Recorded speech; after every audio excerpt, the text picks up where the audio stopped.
So this question comes up a lot. Who's really running the world? Is it the forward-facing, camera-facing people like Klaus Schwab, Bill Gates, Donald Trump, Keir Starmer, Justin Trudeau, Mark Carney? Are those the power players that are really running things? Or is it a secret cabal, sort of deep secret, deep state group of individuals running the show? Well, that's exactly what our next guest has been investigating. Derrick Broze, investigative reporter, has been working on the Pyramid of Power series now for a long time and is just about to put the finishing touches on his final episode in this series, which really looks at the high level, I think, hierarchy of all of this, tying all of these pieces together. And we wanted to welcome Derrick back to the show. Great to see you, my friend. Hey, thanks for having me on, Clayton. I appreciate it. My pleasure. So we've had you on before, of course, to talk about a lot of pieces of this, particularly the false flag episode that we focused on, where these false flags have been used to great effect to carry out wars. They dupe the public into rallying support for these things. But now in your final episode, as you approach this, you're really looking at sort of the hierarchy of who's really calling the shots, sort of the puppet masters behind everything. Can you walk us through what you're working on right now? Yeah, so as you said, I've been working on this series for quite a while. This has been a 5-year project at this point now. And the whole goal was to describe the individual pieces of the structure, things like false flags, but the education system, the media, big tech, et cetera, and progressively get a bit more conspiratorial, if you will, but all based on facts and what we can prove. And so the goal of this final episode is to attempt to answer the question of who or what is at the top of the pyramid. And in the pursuit of that, I'm looking at everything you mentioned just now, the United Nations, the World Economic Forum, the Bilderberg Group, which I think are groups that play a role, but from my perspective are sort of the front-facing groups for deeper power. We are also examining, what does that term deep state even mean? What is the origin of that? Where does it come from? It was popularized in the English language by Peter Dale Scott, who's now in his 90s and not doing too many interviews anymore, but he did some great work really bringing that to the forefront. I think that term has been kind of co-opted, if you will, in the recent years to sort of, for some people, the deep state just means the left wing of the American political scene or progressives or George Soros. But originally it was describing more of the entire infrastructure. You have the Wall Street players, you've got organized crime, of course, which Whitney Webb and others have pointed to. You got the big oil industry and just all those different players who are extra governmental. You know, these aren't elected people, but they clearly are impacting our world around us.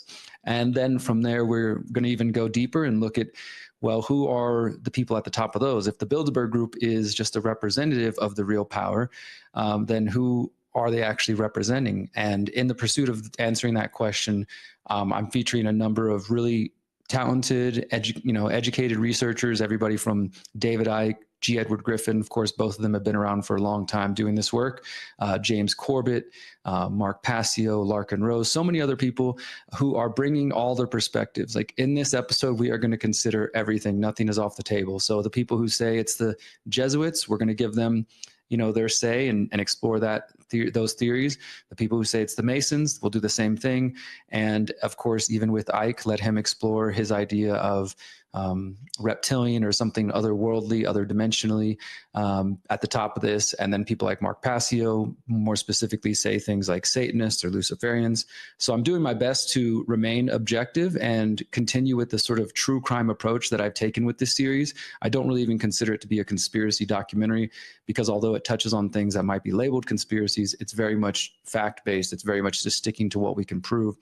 And of course, when we get to this final question, it's a little bit more murky. It's a little more difficult to say with certainty, but I'm going to do my best to really kind of point to the research that has been done and then, of course, draw my own conclusions. And to do that, I mean, I'm going back and I've been purchasing and downloading books that have been written in the 1800s and even some in the 1700s around the founding of the United States that were pointing at these different groups, from the Jesuits to the Freemasons, et cetera.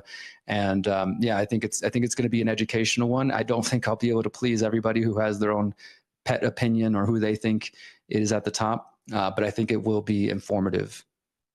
Yeah, this doesn't seem like the kind of documentary where you're out to please people, right? I mean, So yeah, there's going to be people that are going to be pissed off. They're going to say, they're going to say, well, no, it's all the Jesuits, it's all the reptilians, it's all, it's all the Jews, it's all the, whatever it is, right? They're going to say, they're going to have their opinion on all of this. So, so I think people throw these terms around. You kind of bring up a good point, which is, I think in modern day social media, you'll see people's responses to things, right? And they'll just say, it's the Jews. Then they'll just yell out, it's the cabal, it's the deep state blob. They just kind of throw out, these markers, and they assume that everything kind of falls under this window here. And I think what your research has shown is that it's not just cut and dry. It's just not black and white here, is it? No, absolutely. It's definitely not black and white. And I will be exploring that claim with it's the Jews, or more specifically the Zionists. We have researcher Adam Green over at No More News who will be sharing his opinions. And as I mentioned, I mean, when I'm doing my research, I go back to the primary sources. So right here, I got a book called Foreign Conspiracy, written in the 1800s by Samuel Morse, the same man who invented the Morse code. He was actually a conspiracy theorist, and he believed it was the Jesuits and the Vatican Church.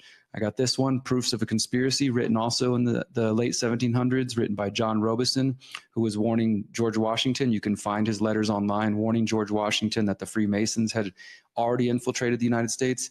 This one's called The Engineer Corps of Hell, written by Edwin Allen Sherman, who also points the finger at the Jesuits. These books are almost 200 years old, 150 years old.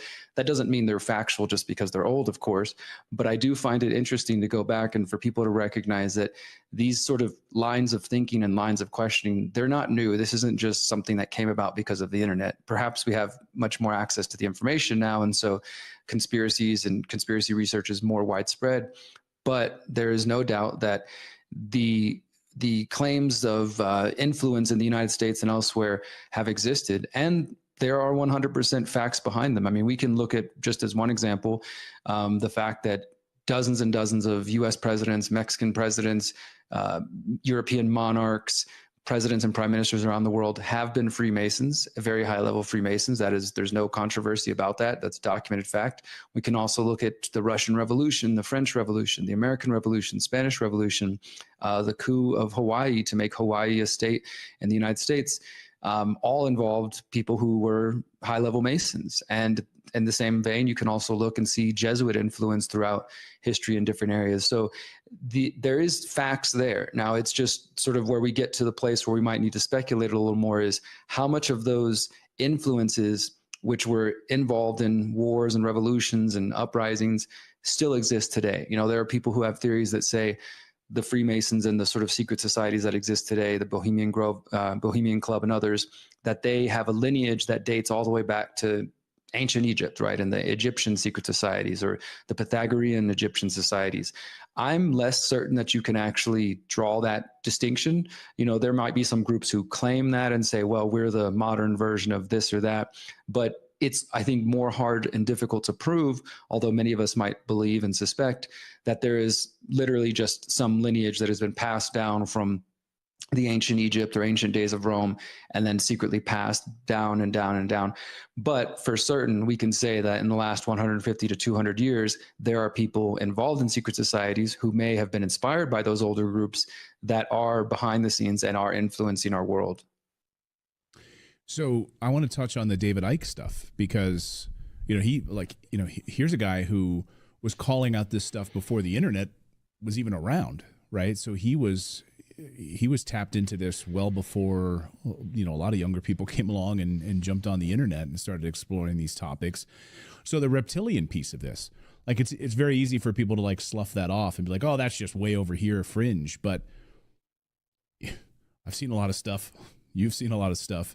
Where did you come down on your discussions with David Icke on this reptilian question? And can you maybe you explain a little bit of this to our audience? Might be sitting there like, okay, Clayton, now you've lost me. We can talk about Jesuits, we can talk about Freemasons, but reptilians running things, it's too much.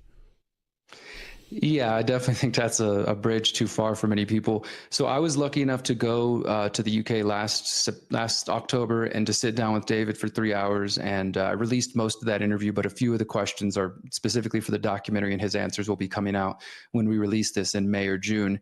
And of course, I had to ask him about his claims. And so for those who don't know David's history, He came about, of course, in the early 90s. He had a controversial start, sort of claiming he was the second coming of God or Christ, however you will. And I didn't get into that with David, but since then, in the 90s and late 90s, he started to expand his research, and he drew the conclusion based on studying various historical references, cultural references, that he believes point to the existence of not only some sort of alien, but maybe I think he would say extra dimensional, not necessarily like from another planet per se, but something else that does sort of present itself in the physical form as 10 to 12 feet tall reptilians standing on 2 feet. And of course, others in different areas of research, UFO research particularly, have kind of taken that over the years. But David was really the first person that I know of that proposed that idea and kind of got it out into the masses. And I don't want to speak for him, of course, but I encourage people just to read his works, read his books, because David, I think that's the main thing he always comes at whenever people say, "Oh, you're crazy. There's no way that's possible." All he asks is for people to look at the research that he's done, to look at the historical references he puts forward, and then you can make up your own mind. But I did sort of dig into that and ask him to describe, like, what do you think is at the top? Is it the reptilians at the top of the pyramid? Is there something else? And I don't want to give away his entire answer, but the short version of it is that he believes that even the reptilians are not the top of the pyramid, but there is this energy, this spirit, if you will, that has possessed them and that possess certain humans here on our planet that we might call evil. We might call, different things, but that's sort of what he places at the top of it. So even if somebody was to say, well, I don't believe the reptilians, but if there's, Henry Kissinger or whatever human being you want to place at the top of the pyramid, in David's eyes, it's still that those human beings are actually possessed by something that has taken over and is this sort of dark force that does feed off of war and violence and fear and death and all the sort of things that we would term negative in our dualistic reality. Right, because at the heart of it, we say, "Oh, there's a spiritual answer to this question, the pyramid of power," but it might really be, did I say physical? We might think it as a physical response here, but really might be a spiritual top of this pyramid, right? I mean, that's controlling all of us, controlling these pieces of these demonic pieces. When I had my friend Tucker Carlson on a few months ago to talk about the White House, under the Biden administration, really believed that it was like demonic forces running things there. And I'm sure there are people within the Trump administration who might have that same kind of control over them at a spiritual level that are doing pretty nefarious things, trying to lead us into war with Iran or whatever else it is. So it's really, maybe at the heart of it is it's a good versus evil story. I tend to believe that, and this is where it gets interesting, because obviously in our broader community of truther, the search for truth and justice and all these sort of things, there's a lot of different views, and including there are Christians in the audience and your audience and my audience, and I have no issues with them.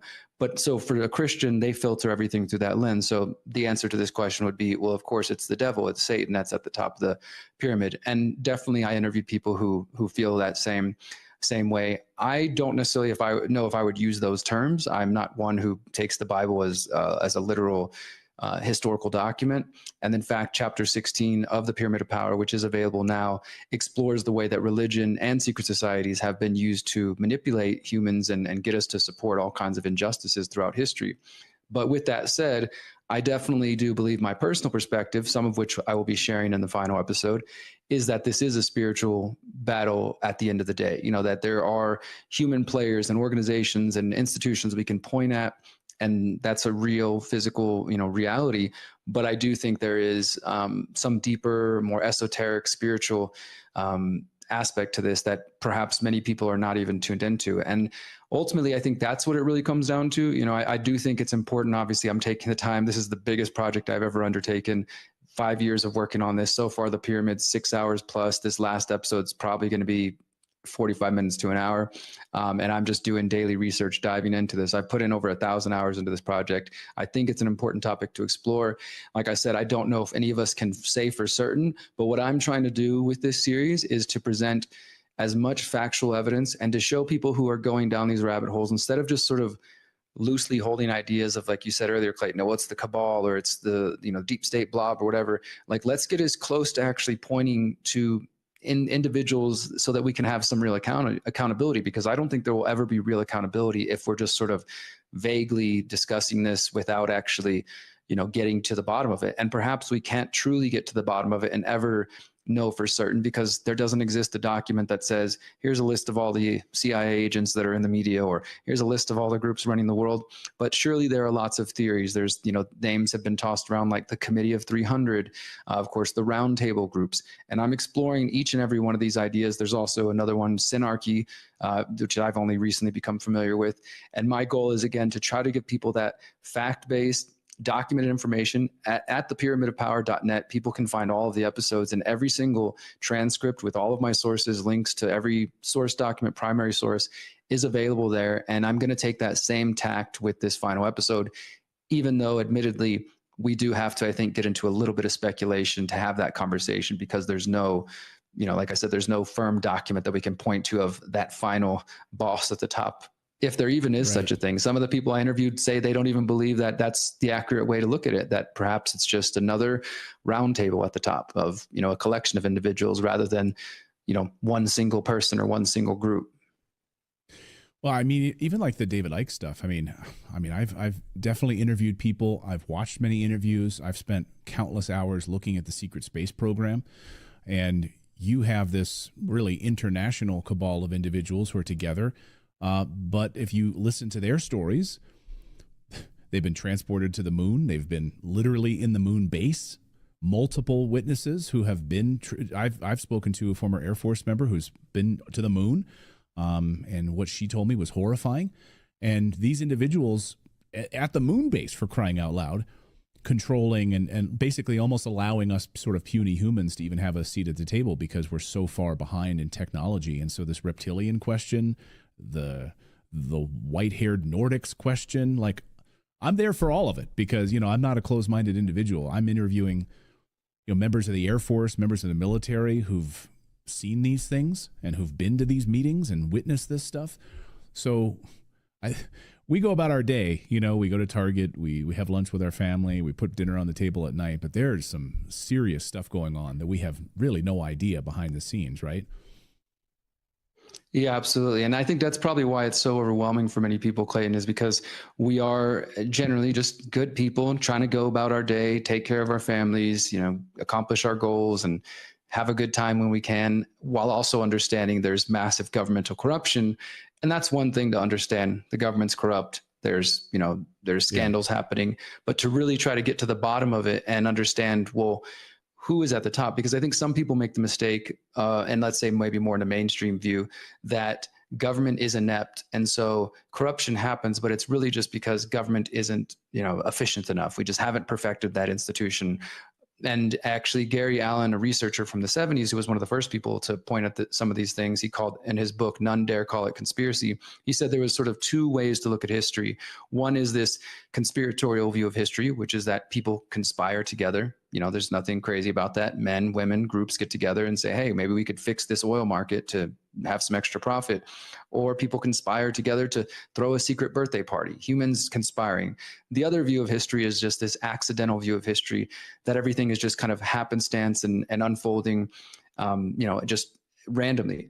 I think there's a combination of those two things that exist. I'm not one of the people that think every single world event is completely staged and controlled and, the cabal has their fingerprints and everything. I think that's actually a pretty disempowering worldview that takes away our own agency, that we do have power. We do have the ability to affect the world around us, but we shouldn't obviously clearly write off the reality that there is conspiracies that are affecting our world and that there are people coming together for financial purposes, for power, for maybe just outright evil, who do conspire together to benefit themselves and to keep the world going in a direction that will keep them at the top. Like, that's what it's ultimately about, is how do we keep making moves, financial moves or otherwise, that are going to keep us and our progeny. That's the other big thing I'll say about this, is that these folks, whatever group you want to point at, and all the groups that I'm studying, they think generationally. I think this is why they're winning, or at least they appear to be winning, is because us on the freedom side of things, while we're trying to figure out all these things, we're very disorganized. We're arguing with each other. We're dividing against each other. We're,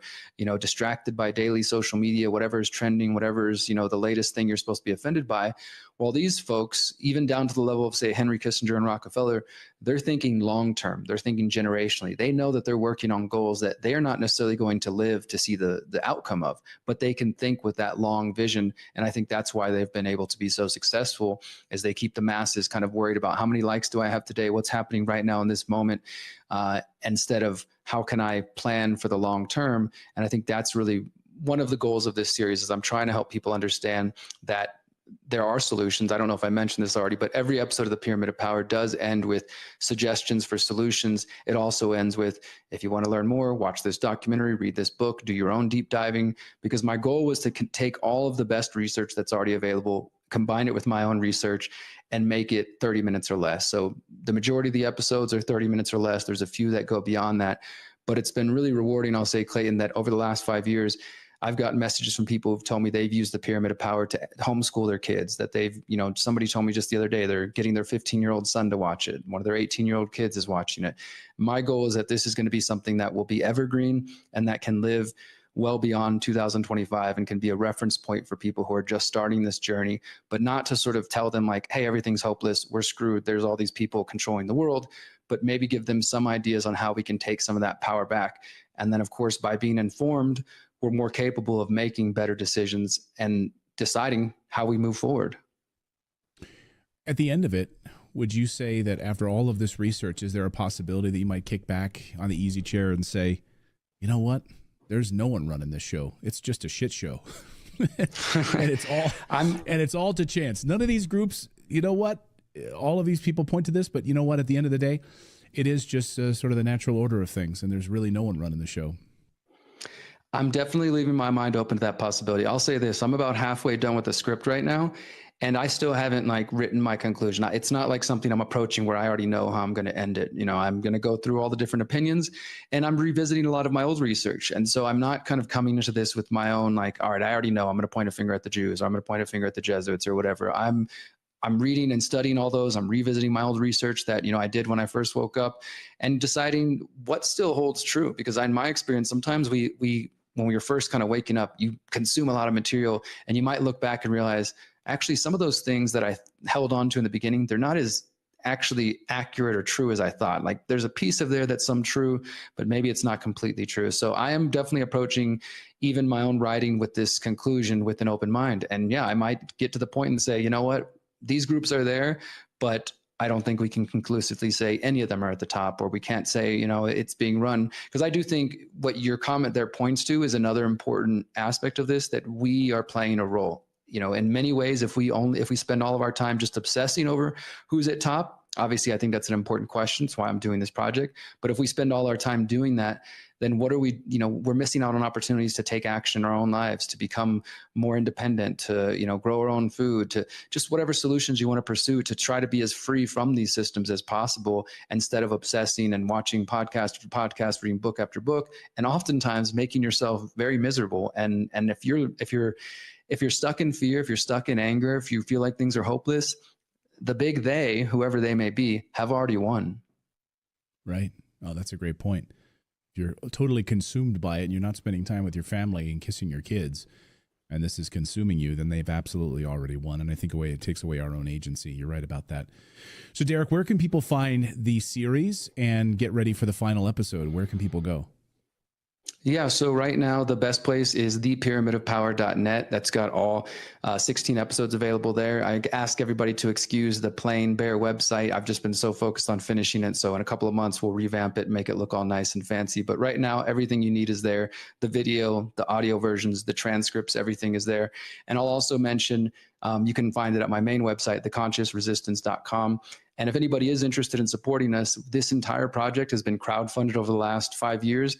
We've raised just over $40,000 that has been just completely donated. And all that's done, I haven't taken a dime from it. That's just gone to pay my amazing, talented editors who take my research, take my audio narration, and make it something that's worthy of watching. So if anybody's interested in contributing to our final crowdfunding for this last episode, you can go to theconsciousresistance.com. There's a little banner at the top, and you can click that. And we appreciate all the support. And most of all, though, what matters is just share it. Just share this information out. I've been working on this for 5 years, and every day new people are discovering it. And as I said, I do think this is going to be a project that I'm going to promote for the rest of my life. The plan is, once we're done, is to turn it into DVDs, USB drives, and I'm also going to be turning all the scripts into a companion book so people who prefer to read this information can have access to it too. Wow. Yeah, it's the project of a lifetime, right? It's great. That's great, Derrick. Well, thank you so much for coming on, sharing your thoughts here with us on as you approach this final documentary piece of this. And it's been fascinating to watch throughout this process. Derrick, great to see you. Thank you so much.